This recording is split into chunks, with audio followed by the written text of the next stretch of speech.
Okay, we're on the Samach 68, and the subject we're talking about is Yush. Yush, if Yush is a kinakona, Yush is like giving up hope. A person thought he's not going to get back his object if it's stolen or whatever it might have been, and if stolen, that's the case. If it was lost and he gave up, he had Yush, then everyone knows that the finder is allowed to take it. The question was if it was stolen, it came to his domain illegally. He stole it and then the owner was miyash, does that give ownership to the ganim? So we pointed out that first the Gemara Machlokas Rav and Rav Yosef about this, and then the Gemara, without telling us, had another Machlokas Rav and Sheshes, and Rav Nissan showed us that Tosfos is not bothered. He says that it's the same Machlokas, and we're gonna have today another Machlokas, three. I thought that is the last time we once had a Machlokas 3 pages in a row that had 3 different Machlokas, and here the Gemara does the same thing. That there's going to be a third time the same issue, but it comes from a different angle. Again, it's going to come from a different angle. So here the Gemara starts about 20 lines from the bottom. 1, 2, 3, 4, 6, 9, 11 lines from the bottom. Itmar, by the 2 dots. Itmar, hamoche lifnei yush. Here the Gemara is coming from a different angle. It's going to come back to our subject, but the Gemara starts when the Torah says that somebody steals and he sells an ox or a sheep. So he stole and he sold it. So he has to pay 4 or 5 times. Ox 5 and a sheep 4. So the Gemara is going to wonder if it has to be a legal sale. It has to be that it was a legal sale. What if it was a sale that doesn't take effect? Ineffective sale. Is that also enough? Just went through the motions of making the sale, but it didn't really work. So that's how the Gemara starts off the Machlokas. So we'll call it, this sugya is called a mochel lifnei yush. Itma, mochel lifnei yush. If somebody sold the gneva, somebody stole and sold, well, ganav mocha, but the owner not yet given up hope. So when it's going to transfer to the one he sold it to the buyer, so nothing happened. It's just years. She knew just without years, and nobody holds that. As I said a couple of times before, does anybody hold that she knew just alone? Just transferring it physically, transferring it to somebody else's domain or giving it over to him doesn't make that it should belong to him. The minimum has to be years. The question was if years alone is enough. Years and she knew for sure is alone. For sure is good, but Shina Rishus alone is not. So what if he sold it before the owner had given up hope, and it's not a good sale?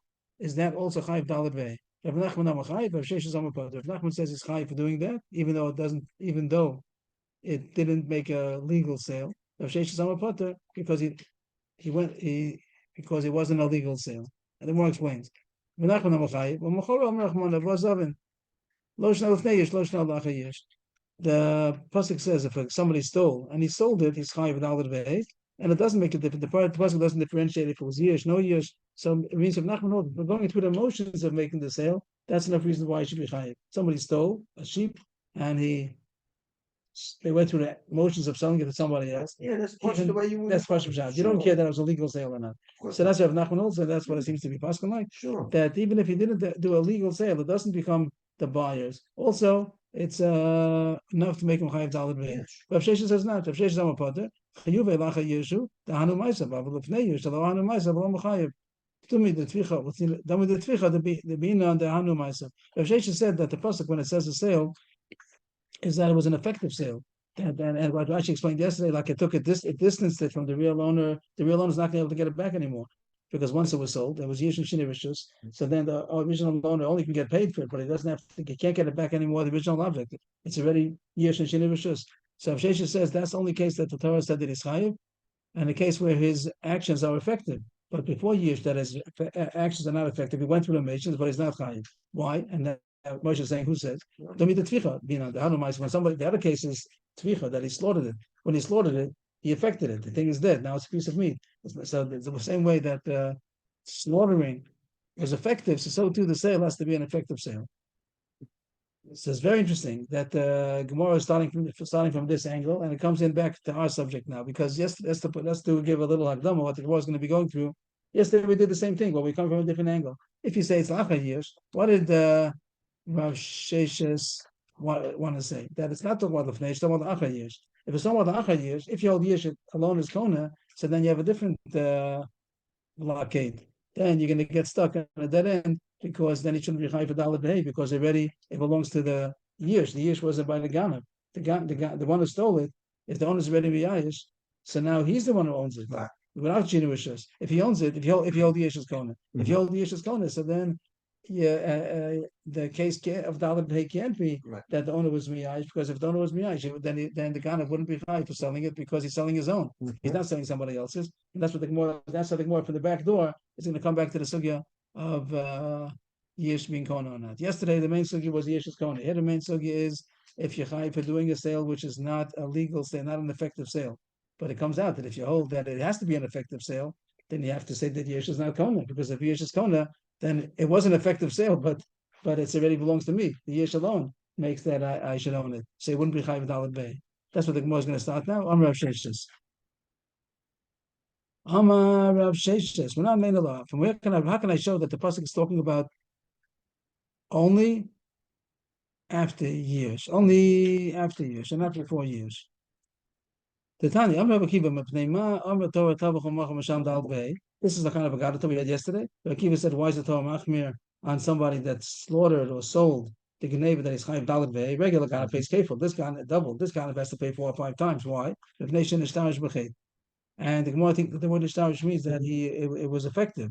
It was effective. The Gemara thinks ishtarish b'chet means that it was an effective geneva. When he just stole it, so then he can give it back. But once he did something that's not going to get it back anymore to the owner, like if he slaughtered it, it's not going to get back as a piece of meat. And Shine Maisa also, and he's not going to have to give it back. He's going to just pay for it, but he's not going to get it back. And sale also. And the more things to sale, if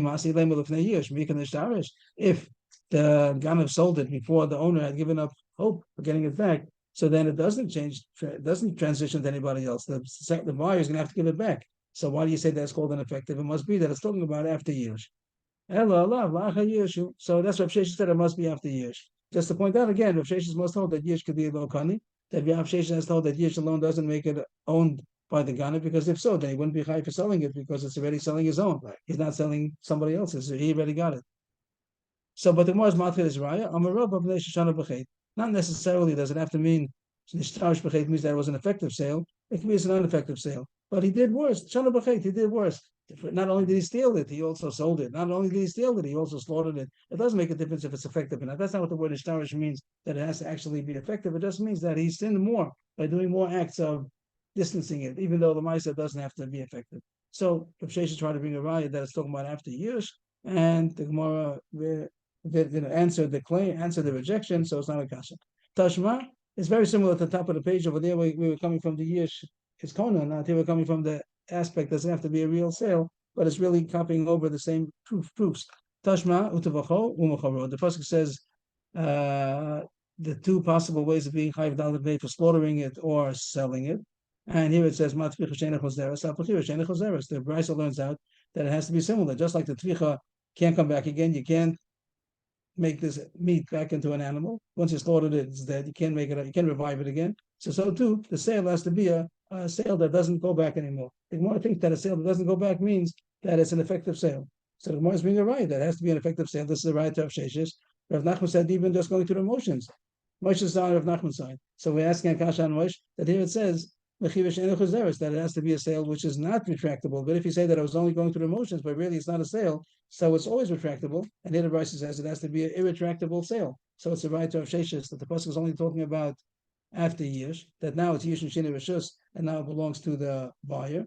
And the buyer explains, Amos, when is that called as Enechozeres? Even if years, if the owner did not give up hope, so the fact that he sold it, the Ganav sold it, doesn't make that it doesn't go back. It still goes back. It's only Shini Rishus without years. The Brisa must be talking about, the Brisa must mean after years, and that means that the Chiyuv that the pasuk says of selling it is only if he made an effective sale, that there was years and Shini Rishus. But the Gemara says not a raya. Take more of Nachman,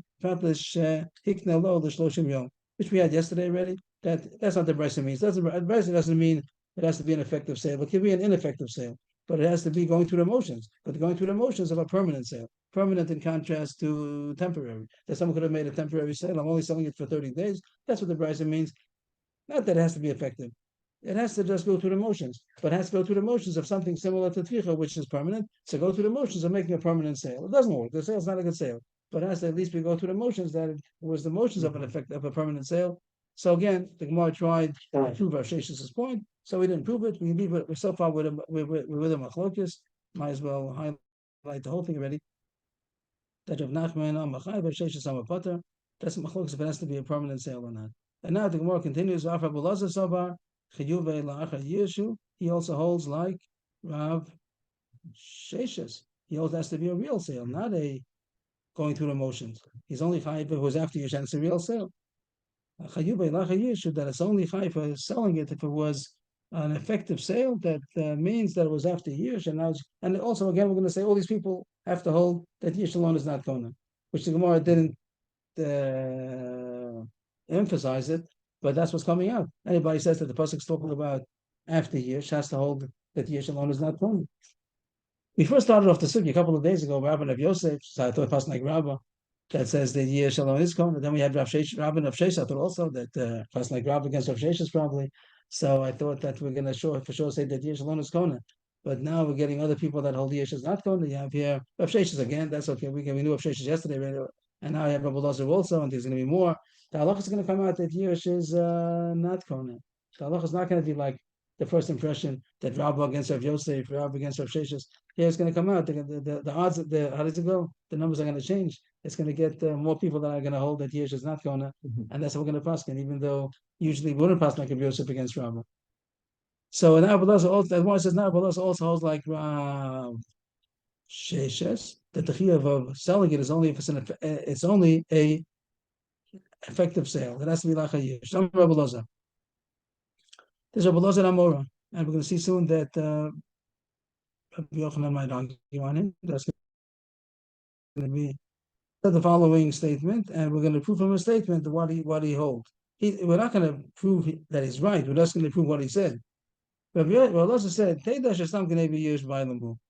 I can prove to you that we had a machlokas yesterday, Tanoim, if Stam Gnevi Yesh Bailam or Stam Gazeli Yesh Bailam, if something is stolen, on default, does the owner give up hope of ever getting it back? We had a svara that when it's a Gneva, he gives up hope because he doesn't know the Ganav is. On the other hand, Gazeli gives up hope because the guy is a broad daylight guy and he's not scared of people, so it's hard to get it out of his hands. So which one is the Momi Yash? So Belasa says that you're right, that Stam Gnevi Yesh Bailam. What's the proof? The Torah says that if somebody stole and then he slaughtered or sold, so he has to pay Dalit Vehe.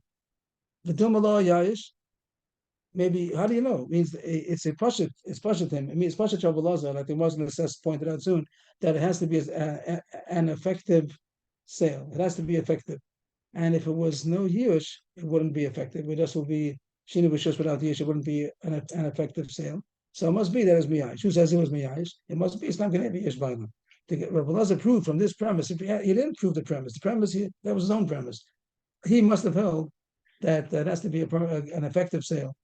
I hope it's clear that I'm saying an effective sale doesn't mean ineffective. I mean to say an effective sale. It has to be an effective sale. So that was his premise. He held that to push it. So he said, how could the Torah assume that it's Chayv Dal just because he sold it? Maybe the owner was not yet Miyayish, and therefore wouldn't be an effective sale. Must be that Stam Gnevi Yesh by them. That we can assume when somebody had a robbery that was secret, the Ghana didn't show himself, that the owner is Miyayish. You're not going to find out who he is. That was Elulav Shmim Mishum Davina Stam Gnevi Yesh by them. Ad Khan, that was what Abulazar said. Abulazar said that we could see from the Torah that the Torah assumes that a Stam Geneva, the owner gave up hope of ever getting it back. And now the Gemara analyzes that. Why did Rabbi Lazar have this premise that he was Miyayish? Maybe he was not Miyayish. It must be. So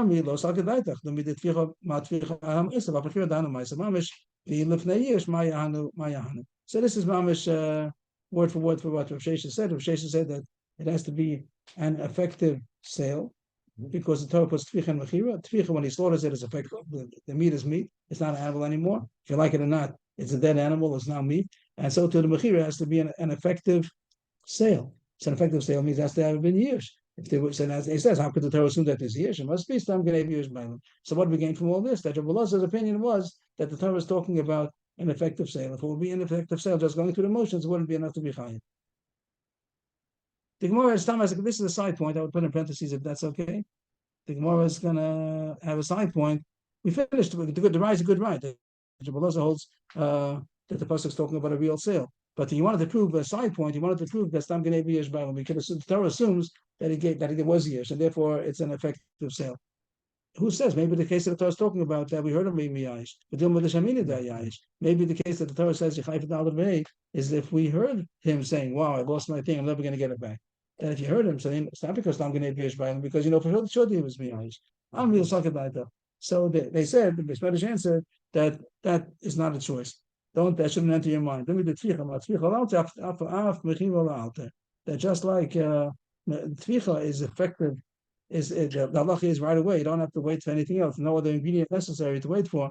So to mechira is also without waiting for anything. You don't have to verify. It doesn't have to have any other ingredient that you heard that he was Miyayish. You don't need that. You could assume that he was Miyayish. That was Rebbe Elazar's raya. Anyway, we found out that Rebbe Elazar holds that you only chayiv for selling if it was an effective sale. But now we continue. Rabbi Yochanan spoke against Rabbi Elazar. Means if we go to the bottom of the page, the last line over there was Rabbi Elazar that said that the Torah is talking about only after years, but going through the motions is not enough. And Rabbi Yochanan is going to discuss with Rabbi Elazar. Going through the motions, is that called selling or not? Going through the motions. So Rabbi Elazar said, not. It has to be dafka lachayir. She holds like Rav Sheshes, not like Rav Nachman. Rav Nachman said, like Moshe, that going through the motions of a sale, that's what the Torah meant. It's always good to take sides. But Mel Kaplan said, always take a side. Then you're involved. Then you're involved. You have an opinion. Yeah. And then it's a kasha. You have to answer the kasha like you're part of the discussion, not just an innocent bystander. You have to. So if anybody wants to take the other side, totally have much. So Rabbi Yochanan says to Rabbi Elazar, it's not true what you're saying. I'm going to prove to you that when the Torah says selling, it doesn't have to be an effective sale. It can be going through the motions. And I don't see there's going to be his answer to this discussion. This part talks about kidnapping. That is a chiyuv misa of somebody, is a capital punishment if somebody kidnaps. This week's parsha. It's very. I didn't realize, but Chavusa pointed out is this week's parsha Mishpatim coming up. We read it Mondays and Thursdays. We read it already 3 times, and I didn't have. But in between Maka of Vimo and Mekalel of Vimo, there's another pasuk which everybody has what's doing in the middle. It talks about if somebody hits a father or mother, he capital punishment. It means if he made a wound, if he made a black and blue mark. So there's a chiyuv misa on somebody that hits a father or mother. You skip 2 psukim, you skip a pasuk, then the other pasuk, if he curses, the person who curses his father or mother, also a capital punishment. In between, there's another pasuk that has nothing to do with each other. Nothing to do. It has to do if somebody if somebody steals a person, he kidnaps, it's chayiv misa, and he sold him. Somebody kidnapped a human being, and he sold him.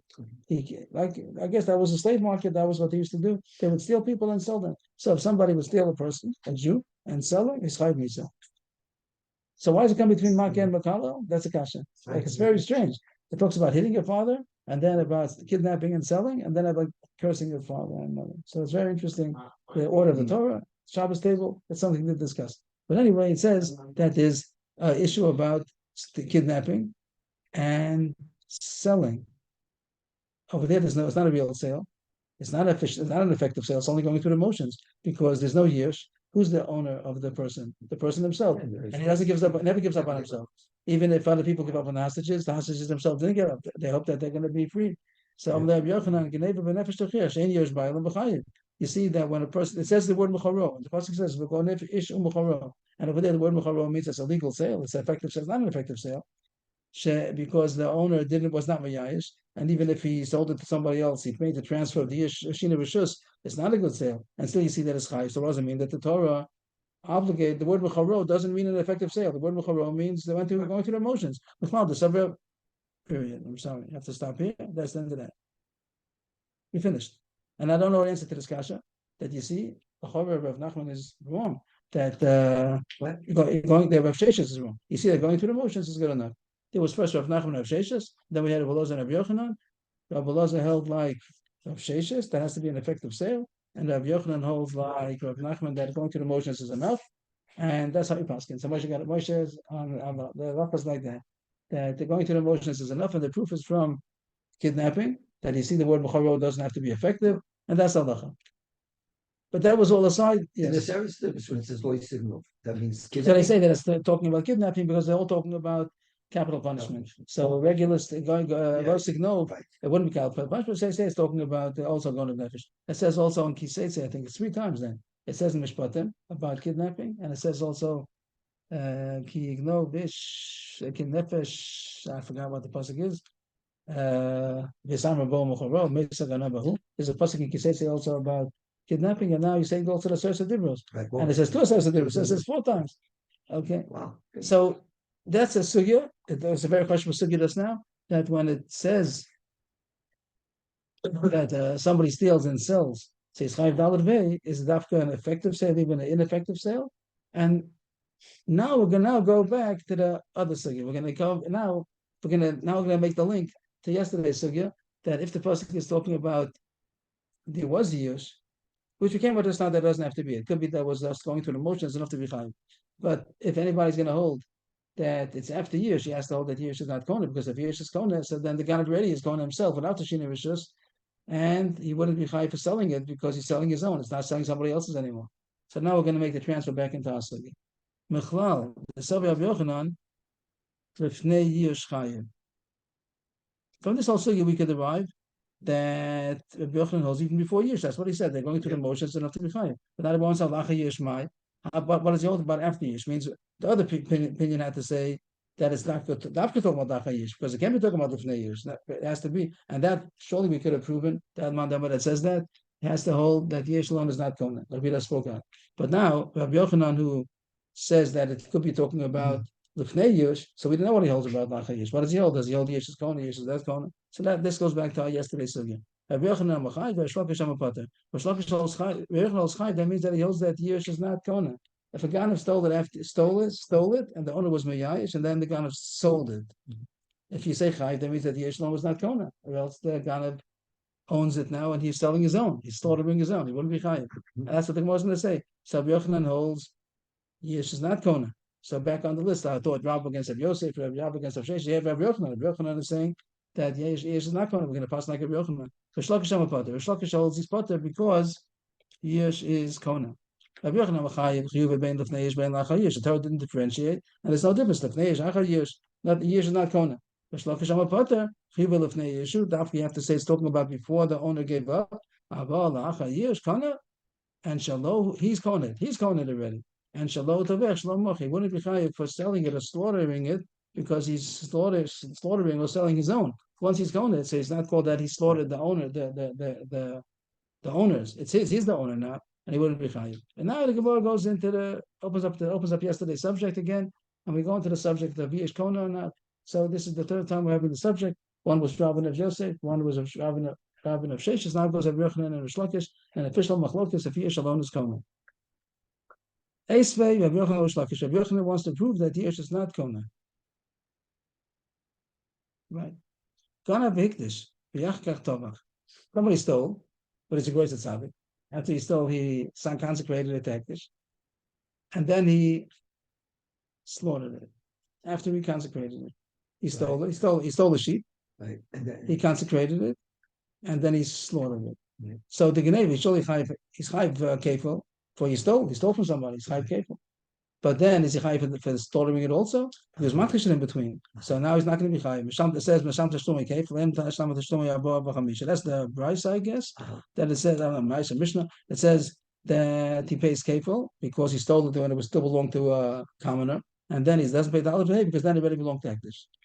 Amos, what's the case? What is this case talking about? What is the case of the Brisa? Let's highlight it. This is the case. The halacha is going to say. So if you ever steal from Hektish, and then you then steal from Hektish. I'm saying, but if you would steal from Hektish, so he's not chayv kefil because it says Re'eyu. Okay, that's another person. Yishalem shnayim Re'eyu that we had a couple of days ago. You're not chayv kefil to Hektish. You have to give it back. And kefil, no, you're not chayv kefil to Hektish. You're chayv kefil only to Hedyot, not to Hektish. That was a one-line Gemara Re'eyu. But here the case was that he stole, and then he was makdish, and then he slaughtered it, and it says he doesn't pay dollar vay. What's the case? That the owner did not give up hope. So what's the case? He stole it and consecrated it. How could you consecrate something that doesn't belong to you? The Gemara takes for as a given. You can't consecrate something that doesn't belong to you. So how did they gonna make it hektish if the owner was not miyayish? The pasuk says this is a pasuk. Let's try to look it up. Ish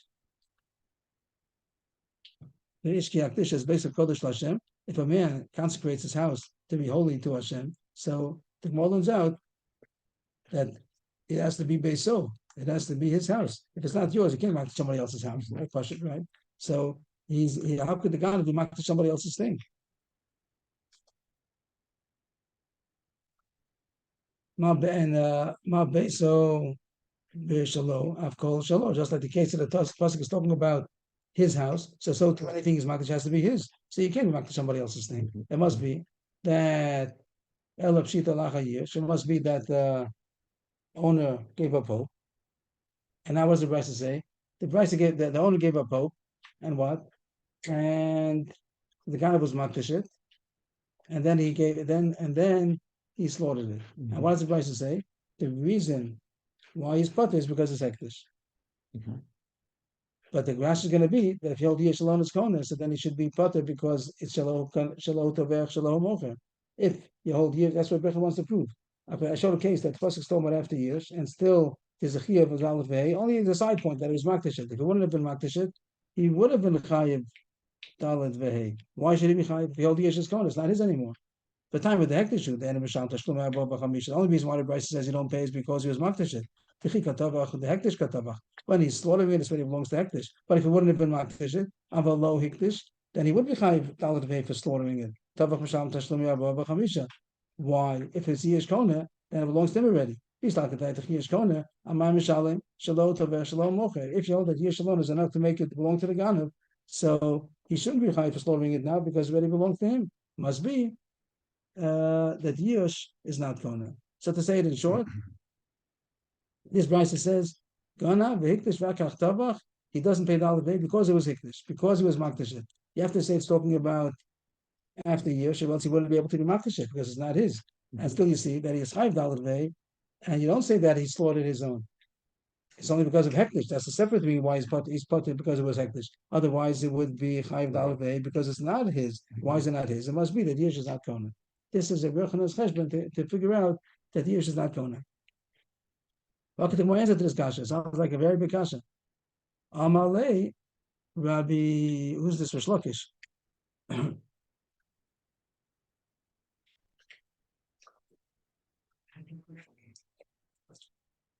Amalei, Rish Lakish said, a very Kiddush answer, like maybe a dochak, but let's see the Bryce a second. We go back to the Bryce. So in the blue, Kana Vikdish Vakar. So the Pasha reading would be that somebody stole and he was Makdish. Who's he?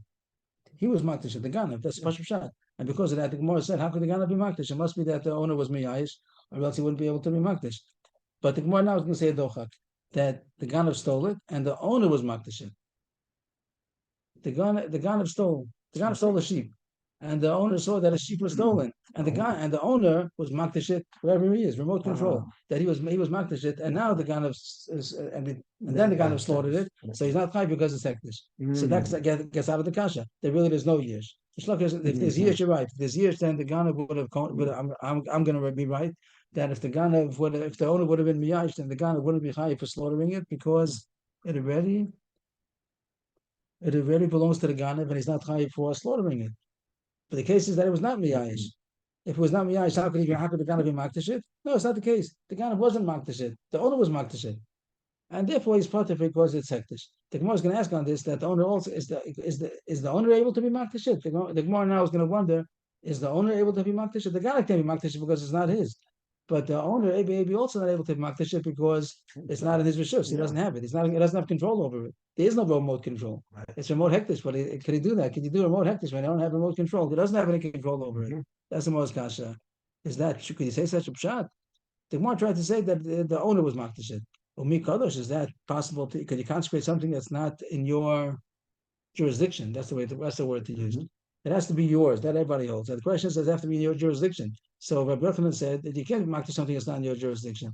Because of Alon Sasho Bailam, Rabbi Yochanan said that if somebody stole and the owner did not yet give up hope of getting it back, neither one could consecrate it. Not the Ganav and not the owner. The Ganav can't be makdish because it doesn't belong to him. And we said Beso. And also the owner can't consecrate it anymore because it's not under his jurisdiction. It's stolen. The guy has it. So it's not a good terrace. You can't say, your shlokish can't say that the case of that the owner was makdish, he also can be makdish. It must be only the guy who was makdish after years. Amri, so they say it's not difficult. Hudama kitsnuin. The shlokish holds like the snuin. Snuin means what would you call it? Sanua. Usually they call it modest, but it's some kind of a tzaddik. It's some kind of a tzaddik over here. A tzanua was called a tzaddik. Why is it? What? Refined. Mm-hmm. Refined. And there's going to be, you're right, maybe. That's going to be the point. The Gemara is going to show that somebody argues on somebody argues on a Yochanan, and it's even a Mishnah. The Gemara is even going to ask, how did you argue on the Mishnah? But the Mishnah is going to show that a person is able to consecrate something which is not under his jurisdiction. Everybody else, you have to be yours in order to be able to consecrate it. But they have to have jurisdiction over it in order to be able to. And here the case was that it was stolen. Because the owner consecrated after it's been stolen. Wherever it is, so Yochanan said not, because it has to be similar to Beso, Beshusa. But we're going to bring a Mishnah now that says it is possible to be makdish something that's not in your jurisdiction as long as you own it. What's the case? That's a big chiddush, you say. Okay, so you're taking the side of Rabbi Yochanan. You got it. Before you also Rabbi Yochanan. Yeah. Also Rabbi Yochanan. He's thinking. Ditnan. Hatznuan menichin as hamos va'omrim. This is a fascinating Mishnah. It's a Mishnah Ma'aser Sheni, which the Gemara is going to bring down soon at length. But it talks about if somebody has a tree that you're not allowed to eat the fruit. It's orla. For the first 3 years, you're not allowed to eat the fruit of a tree that's orla. The 4th year has to be redeemed. This comes karen revoy, not the revoy. You have to redeem it in order to eat it. So somebody has a tree that's private property. It's in his property. It's alongside the road, but it's on his property. And people that pass by are not supposed to take any fruit. That's private fruit. You're not allowed to eat it. But he's concerned, he's a big tzaddik, and he's concerned people are going to steal his fruit, and they're not going to know that it's Arla or Ma'aser Sheni. So there's a tzad to say, don't steal. Who told you to steal? It's like someone's going to steal something that's poison, So you have to write on it, like if you want to steal, if you're going to steal it, you're going to suffer the consequences. It's not called So here that's the case over here. As an Arlo, you can't. What can you do? Arlo's Arlo, they'll take it. But there was tzaddikim that they wanted to prevent people that are going to steal from them. It's like the Chafetz Chaim stories that he runs after him and says. But there was to take care of the Geneva, whatever. Or give him a good price, whatever the case was. But here they want to make sure that the Ganev who takes his grapes, they're not going to be transgressing on the 4th year fruit. So the Mishnah over there says that you should make a sign. They made a sign. They made a sign that it's the 4th year fruit. But he wanted to do even better. Tzaddikim, they wanted to report it. They wanted to report it on the 4th. And the first year has nothing to do. You can't cancel the law of Arla. But there's a way to get out of the halach of the 4th year. You could quote it. So they used to be quoted. So here it says, they put down money, and they would say, whatever is going to be picked. What? Whatever was. Now it wasn't yet. It wasn't yet picked. But whatever's going to be picked, when it gets picked, it should become redeemed on this money. Whatever was picked. Whatever was picked? Yeah. It wasn't picked yet. He's saying this at the end of the day. Again, the Gemara wants to know. The Gemara wants to know if it's something Shalap Yishusa. So he talked about afterwards. After they took it, he says what they took. After they picked it, after they took it off, and now they stole it, and now I'm saying after they stole it, it's Bershusa. Now I'm being put. So this is saying that the word Nokat means that it was picked, and he puts down the money. And the question is going to be, when does he say this exactly? But we hope that he's going to say it at the time that after it's been picked, before it's been eaten. And this way he's going to save them from not to revoid because he's redeeming it for them. How can he redeem it? It's not his. It's his. It is his because the guy stole it. But it's not under his jurisdiction because the guy stole it. Rashi says, Kol ma shalaktu hayom b'nei hayom mikan yem b'chol. Right. So when he's redeeming it after it's been picked, means after it's been stolen. Somebody pays. I have a vine. What? At the end of the day.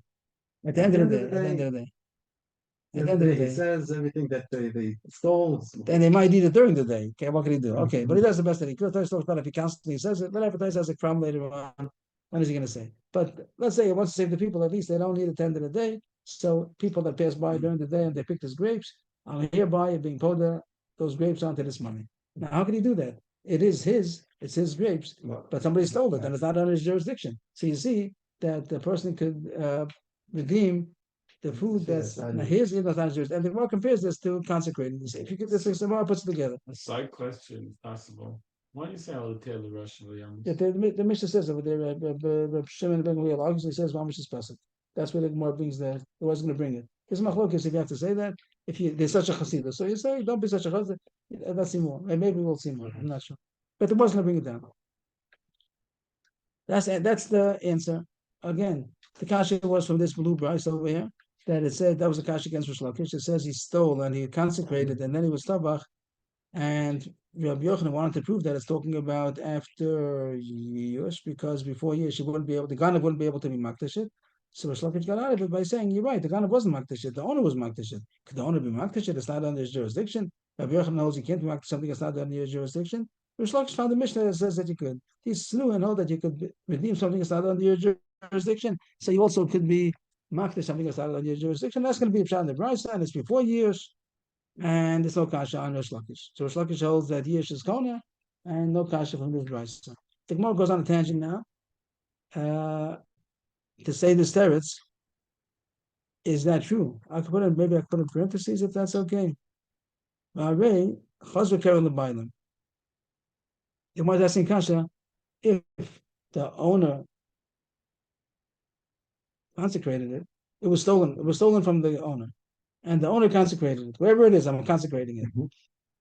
So what did it say? That the Ganav is not going to be chayiv for slaughtering it because it's already hektish. But it also said that the Ganav is chayiv kefil. The Ganav is chayiv kefil. The Ganav stole. Mm-hmm. Says he has to pay kefil. Why not? He stole from somebody, he has to pay kefil. But now everybody's asking if the owner was maktashit with remote control, whatever, he was maktashit. So it's as if he gave it back. Means even though he didn't physically give it back, but if the owner was able to use it for his own purposes, even after it was stolen, so he gave it back. What if a guy would have stolen and then he would have given it back, and then the Edom would have come and it says that you stole? Yeah, but I gave it back. Right. So it's not chayiv kefil. So that's the most kasha. If you say the case is that the owner consecrated it from afar, so then the ganav shouldn't be chayiv kefil because he gave it back already. How did he give it back? Not physically, but the owner took it back by being maktashit. That's called chazuk keren l'baylam. The money went back to the owner. It shouldn't be chayiv kefil. The answer is the Gemara says geshamar b'din that he was already in the bezdin. It means the bezdin caught him and pressed charges before he was maktashit. What happened? The ganav stole it, and he was caught. Brought to bezdin, and so he's chayiv kefil. And then the bar was maktashit, and then the guy slaughtered it. So he's not chayiv dalad because it's hektish. But the Gemara is not so happy. The Gemara is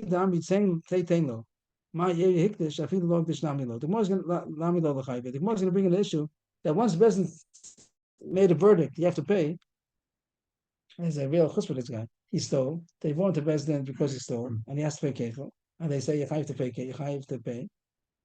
And then he slaughtered it like a real chutzpah. After the Bezdin said, so the Gemara is going to call him a gazlan. He's not a ganav anymore. He's a gazlan. On the stealing, the time that Bezdin said that he should pay, right, and he goes ahead and slaughters it, he now is a gazlan. He's not a ganav anymore. When he took the sheep out of the guy's corral, the barn, he was a ganav. He did it at night. He was a ganav. But now that Bezdin said he should pay, and he goes ahead and slaughters it, now he's a gazlan. So the gazlan is not chayiv dalad. Only a ganav is chayiv dalad. So the Gemara says you can't say this. If the case would have been the Bezdin Paskin, the say B'Teinlo, then why is he saying Dafke if it's hektish? If Akil Loktish Nami Lo L'Chayv, he shouldn't be Chayv even if it wasn't Maktish, because it's already a Gazlan. Dam Rabba, say B'Teinlo, if the Bezdin said, go and pay him, Bezdin Paskin, go and pay him, Tavucha Mocha Pater. If he then slaughtered it or sold it, he's Pater. Why? Because my time, given the Paskul will say, Tavucha Mocha, well, a Gazlan. Since they Paskin that he has to pay, and he went ahead and slaughtered it or sold it, so he's not anymore a guy. He's not a secret robber. He's now a broad daylight robber. Gazlan and Rishon. Bava Kamma. But Rabbi Dick continued to say there's a difference how Bezdin expressed their psak. If they said, say Tainlo, go pay him, so that's called that he's a Gazlan now. But if he said Chayiv Atali Tainlo, they didn't say Tainlo. They said you're obligated to pay him. There's a difference if you say go pay him, or they say you're chayiv. Taisus points out that other places the Gemara sounds like chayiv batalite, chayiv plenty out the chayiv is considered the verdict. But Taisus proves more Gemara it's not the verdict. The verdict is only when they say pay. If they say it means that you lost the case. That's not, even though it is a verdict in a way, but it's not a final verdict. The final verdict is when they say pay. Go to the cashier, whatever, take out your wallet, whatever, and not the cashier, go to the guy and pay up. So that's called the verdict. Give me credit card. But you have to make sure he has money in his gunner. But if they just said chayivat elitin load, so then it's not considered gazela for some reason. I don't know, because it's not a final psak yet. Then he does have to pay dollars. It's not considered gazla. My time given the law paschal mill say, since they didn't actually decide, they didn't say pay him.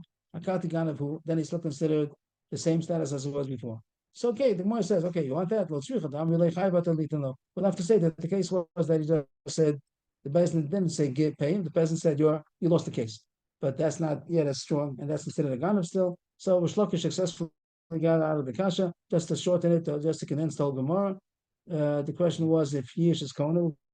Into the new sugi now. We had one sugi about if it's going through the motions or not, and we said we passed like Rav Yochanan and Rav Nachman that Yechayiv, even if it was not an effective sale, even if it was Lufnei years. But the question is on the other one, on Nachar years, do you say that Yish is kona, and then afterwards, if he's going to steal or if he's going to sell it or slaughter it, he's not going to be chayiv because it's already his. Is Yish kona or not? Same achlokas Rav Yosef, Rav Sheshes. Here goes a bracha Shlokish, and the Gemara want to bring a raya from this blue brisa that said, "Gonna bring tovach." He is chayiv dalad behei. If it wouldn't have been hektish, he would have been chayiv dalad behei, even though it's talking about after years, or else the guy wouldn't be able to be makdish. The answer was that the owner was makdish, and it goes according to the tzlu, not according to the Yochanan that holds that a person can be makdish something even if it's not under his jurisdiction. You must say that by business, you must say that he gave it back to the owner. And then, I'm sorry, you must say that it was Amad B'din. If it wasn't Amad B'din, then he wouldn't be chayiv kefir because he already returned it to the owner. And the Amad B'din would only be a case that it would be chayiv b'shalitin lo. If it would have been seitain lo, then it'd be considered a gazlan, and he wouldn't pay kefir. He wouldn't pay dollar I'm sorry. He wouldn't pay dollar because it's considered a gazlan at that point. Okay, that's like a lot to answer the kashas, but we're still holding by the machlokis of yish is yish kona or not. And the Gemara goes on to the next subject. What's going to be now? We're on the next page. We're on samach tes.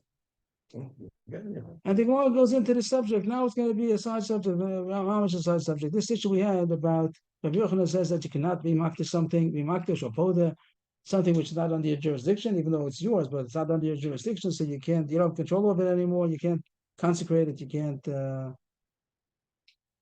redeem it. And the Gemara Mishnah says that you could. And the Gemara is a simple kasha. It takes a long time, but the Gemara is asking really a simple question that Rav Yochanan holds like a stam Mishnah. That's a stam Mishnah. This Mishnah of Snuin, we said Shlokish all day the Snuin. Rav Yochanan don't know the Snuin. That Mishnah, Ma'aser Shein is a stam Mishnah, and Rav Yochanan holds like stam Mishnah is. That's going to be the Gemara's kasha. Good for Amar Rav Yochanan. Guys, v'lo nisashu abayim shnei men yicholim lakdish zel lefi sheni shalom v'zel lefi sheni b'shusa. Rav Yochanan said that even the owner cannot consecrate something which is not under his jurisdiction anymore. Kash is Mishnah against you. Does Rav Yochanan hold like that? Rav Yochanan halacha kistam Mishnah. Halacha as Rav Yochanan said as a rule, he passed like all Mishnah, stam Mishnah. Stam Mishnah means that it's a Mishnah without any name. It's not attributed to a particular name. Because the Mishnah says it as a law. That's considered a stam Mishnah, and Rav Yochanan passes like all the stam Mishnahs. So I'd like to shorten the Gemara for a second, like the Gemara itself did a few lines ago, and all wants to do is bring the end of the Mishnah. We're going to get extra credit here. We're going to cruise. Besides Rabbi Yochanan, everybody else also holds stam Mishnah. I don't know. Yeah. The Gemara was called Rabbi Yochanan also halacha stam Mishnah. But if we zoom out a second to see what the Gemara needs over here, we could take all this, put all this in parentheses.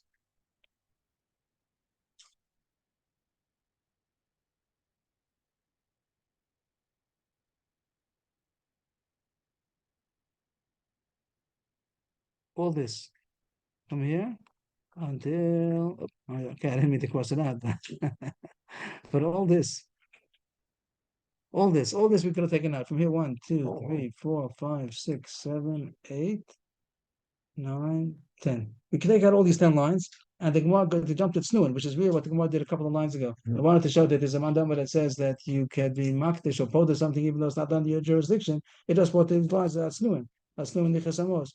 It could be this reason why we'll see soon. Maybe the Gemara brought a little bit extra of Shimon Gamliel soon, but so far for the Kasha alone, it would have been enough to just go to these words. But Snua and Manichan Amos, you don't need all this. But we'll start from the beginning. It's very interesting, so we'll do the whole thing. So here it talks about. Let's make this bigger again.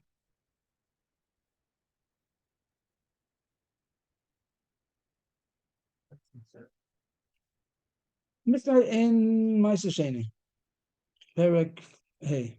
Ken Ravai, how you Messiah also because Adama. I'll just but the Gemara is going to be doing is quoting the Mishnah and interjecting explanation as we go along, which is like Pirish Rashi or something like that. And let's just okay, let's do like this. Okay, this is a Mishnah in Ma'aser. Ken Ravai. I want to emphasize the part that the Gemara sticks in. Ken Ravai, how you Messiah also because when a person had Ken Ravai, the 40-year fruit, so he would mark it. The word mitzayin, it means to mark. Like mitzuyan means outstanding, like mark. So they would mark it with clumps of earth. If they had trees that were the 40-year fruit, 40-year trees, so they would put clumps of earth on the tree, on the vine, that people should know that it's 40-year fruit. What's he concerned about? That people shouldn't steal it. That's what we said. That people shouldn't steal it. So they have to make a sign. How do you make the sign? You put clumps of earth. Everybody knows that the trees that have clumps of earth have 40-year fruit. How come they picked this material, the clumps of earth, to be the sign? Simona ki Adama. The reason why I picked it, let's do the Mishnah first. The green is the Mishnah, and everything else in between is the Gemara interjecting, which is not so much our subject. Okay, and then I'm Rav Shimon Gamliel.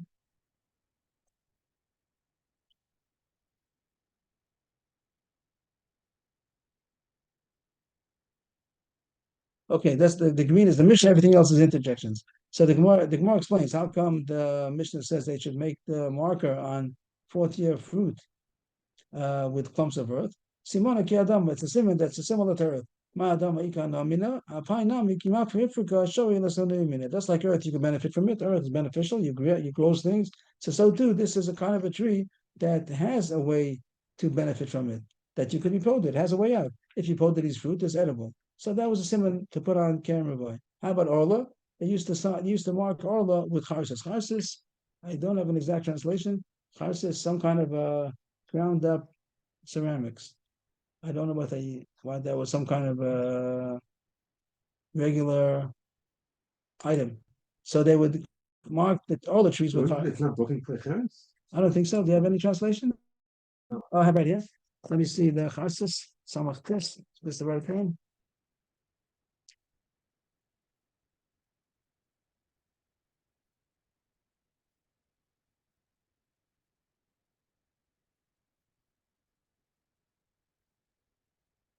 Charsis. Oh, yeah, That's cheating. Okay, that transliterated. 12 shards of clay tiles. Oh. Shards of clay tiles. Oh. Okay. Where did you get that from? Rashi, Vayasi Targum Allah's Tibos. So there will be such a thing called shard. The more talk about Charsis a lot of times as some kind of like you say, clay. But it wasn't the clay. It was not clay. The clay is when it's still after it was baked already, and it was made into a tile, and now it's pieces of that. Right. And the Gemara talks about things growing it like it can be ground up.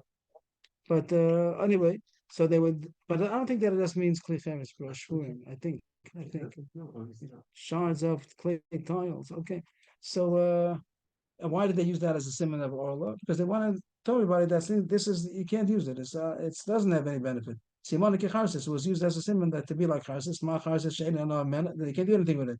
Like the earth, how you do it, earth produces. You could plant in earth and things will grow. But if you plant in Charsis, nothing's going to happen. I find the less big It's another way of saying that this is off limits, nothing to do with it. It's irreparable. The 4th-year fruit is repairable. You can repote it. But the 3-year fruit, you can't. The Mishnah continues with Kavaris Basid. They would mark the graves that people should know that it's Tameh and the Kohanim shouldn't go over there with lime. How come they chose lime? Simona the Chiba Katsamos. That was a simmer that is white like the bones. So that the white sid. Sid is white, and that would be the simmer to people that their bones over here. Nowadays they do it in blue, right? All the kfarim, you go to Kibbutz Tzadikim, they're all marked with blue. Yeah. Anybody familiar? And They're marked in blue. The kfarim are in blue. The kfarim, the old kfarim that they want to. Then you go to Tzfas and Miron, and you see the they in blue. they over the cover. It's a blue sid. I asked Pinchas, he's the tall guy, and he said, and he says they have all kinds of reasons because it's like the Shaman, Kisei Kavod, and the Shama. But the Gemara says not like that. The Gemara says white like bones. Because Hamanuchos and Nebrak and Harazesa, you don't see any blue. You don't see any, but you don't see any. Real ones. You have regular matzeva. Right, but when they have a kever that doesn't have a matzeva, so then they have a stone, whatever, and they put blue. That makes sense. This is to show that there are bones here. Yes. Yeah, we know there are bones there. We know that it's a caver. We know that it's a caver, so I don't know. This is if you know there's a caver there, so you put it. They want people to know that there's a kever over there, so they put white sid. They put up matzevas anyway. They make it nice. They put them nice, very big ones. Yeah. Then the Mishnah says, then you mix it with water, the sid. You take the sid, the lime powder, and you mix it with water and you pour it over the place which the kever is. I put the word tfei. The tfei should be in green, okay? In order that it should be even whiter, of course, that it should be even whiter. That was the Gemara's interjection. Now the Mishnah continues. The Hefkenenu. That's only in Shemitah. When do you have to make all these signs? These are putting up a sign. They put up a sign. This is the 4th year fruit. This is Arla. This is 3 years, and this is a kever. Okay, the kever is a kever. That's irrelevant. But the first two about Arla and the 4th year fruit. So Shimon Gamliel saying, what are you making signs for? To help people that they shouldn't do it of beating Arla? What are they stealing for? I have to be responsible that they shouldn't eat treif. I have a treif burger, and someone's going to steal it, so I have to tell them that it's treif. If you're going to steal, you're going to do averis. So he says only in the shvius when it's a 7th year fruit, 7th year shmita. So then they're allowed to take it. So then I have to tell them, but this you should know that this is orla, so don't take it on shvius. They're okay. That's tzaddikim. They're going around in the year of shmita and taking more fruit because they're allowed to. It's the hefker. But they have to know that this is 3rd year fruit or that this is the 4th year fruit. That's why they have to. This is what Rabbi said before, that in the rest of the 6 years of the cycle, that's really a pasuk that says it doesn't give you the tzion over here where it is. I think it's a pasuk.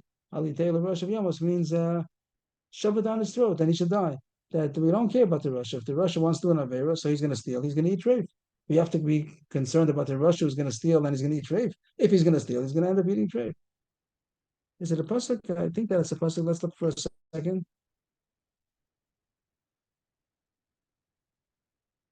We always show that only steal, but they won't eat stuff.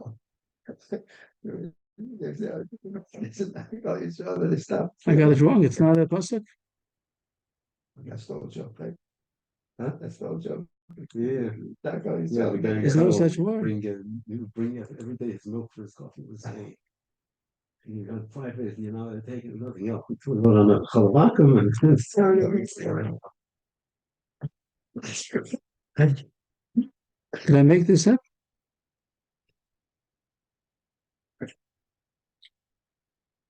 I told God, and he did very good with the Yokirai, so we should do it every month. I told him, every month there should be at 1 o'clock in the main shift. I made it. The Rosh of Yamos is not a pasuk. It's very common. It's all from this Mishnah. It's not a pasuk. Okay, I have to remember that.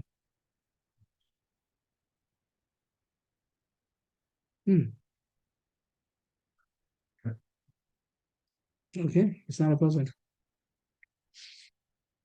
I have to remember that. Okay, back to.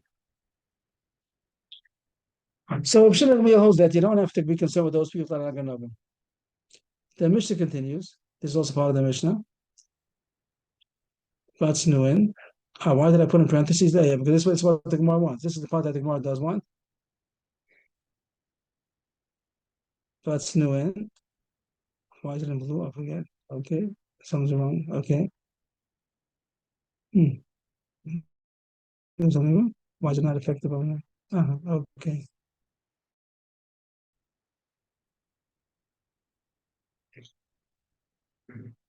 This is the main part we wanted. There are 10 lines we put in parentheses, meanwhile they don't need it. But what is there over here? That people that are tzaddikim, so not only do they put a sign, let's say, but they even redeem it. Whatever was picked should be transferred onto this money, and they're not the reverse. So they can't help. They just put a sign. But fourth year fruit they could save the Avera by being poded already. How do they pode it? They say that I'm redeeming it, whatever was picked.